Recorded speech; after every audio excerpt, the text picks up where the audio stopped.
Hi everyone, my name is Michelle and I'm a holistic nutritionist, and today I wanted to share something that I think is really pivotal to start incorporating more nutritious and healthy, nutrient-dense food, not 100% of the time, but to really get on that journey and make it stick. So many years ago I tried on the diets and calorie restriction and counting calories and fats and all kinds of things to try to kind of create this body that I wanted. And so this was a really frustrating journey. It took a lot of effort and it didn't make me feel good, and it didn't matter if I reached that size or whatever, I didn't feel good on the inside. And this was probably a blessing in disguise because I got to a point where all I wanted to be was healthy.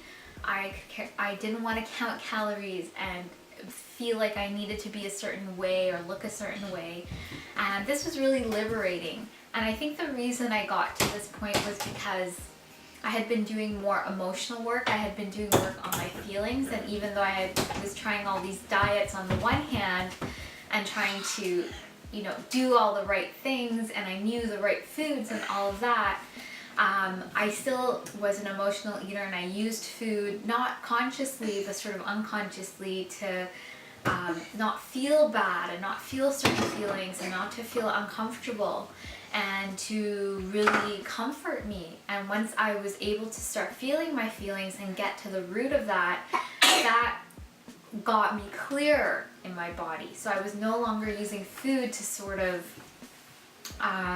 take away the emotion, and that's not really getting to the root of it or solving that emotional issue. That's just covering up for another time. So once I was finally tuning into my body, I started wanting foods that supported my body and that were more nourishing and healthy, and those sort of cravings and those binges started to fade away because I was looking at the emotions, and I started to be more aware of when I would jump to a binge or a certain type of food, and I would question it and I would go under it.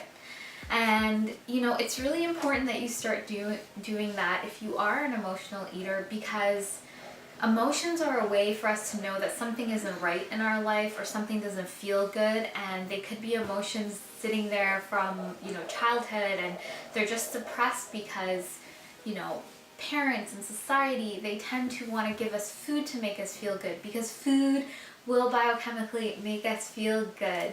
And so when we use it, we kind of are abusing it in this way. We're not actually sitting with feelings that are not comfortable. Our parents or whoever, they're not comfortable with us being uncomfortable, and so they try to stop us. But what they don't realize is that they're actually suppressing this feeling and depressing it, and it just really just stays in our body. Our body holds on to these feelings until they're processed and released and acknowledged.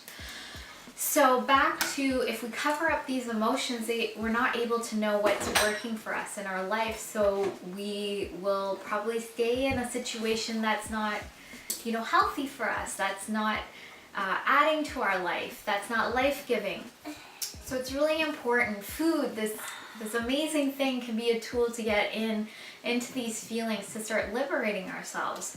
And then you can start eating the foods you want and feeling the way you want and feeling amazing and good. And a great way to start off is to start being aware of how you're feeling. Maybe you notice you eat certain types of foods when you're stressed. So maybe stopping and asking, what am I stressed about? And then keep going until you realize maybe you're sad, maybe you don't like your job, maybe you don't like your partner, maybe you don't like your certain situation. Whatever it is you're feeling, is try to tap into the feeling, journal about it, and see what comes up, what emotion kind of emerges. Just free write. You could just do sort of a brain dump for 5 to 10 minutes. And if you're someone who can meditate or wants to meditate, if you can sit, it's not going to be blissed out bliss. All the stuff you've repressed and pushed down, it needs your attention. So it's probably going to be the first things to rise up.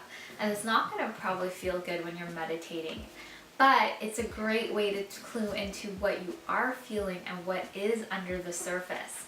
So you know, at first sometimes with these processes it can feel really uncomfortable, but this is the way to get deeper and clear. When you clear those emotions, you start knowing what you really want, and you get to go in the direction of what makes you feel good. The foods that make you feel good, the life that makes you feel good, the situations, the people. So it's really empowering. So I encourage you to start doing that. It is a process, it takes time, there are layers. Every stressful situation might bring up new emotions or new triggers that make you need to go in deeper. You know, a lot of people stress eat, so this is a great opportunity to go inwards and to see what's really coming up. So I hope this video has helped you. Please leave a comment, let me know how you feel about this.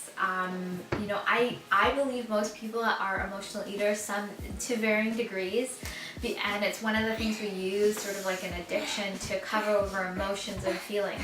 So let me know how if you think you're one of those people, or you know someone, are you aware of it? What are some of the tools that you use?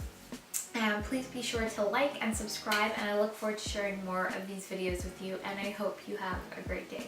Bye!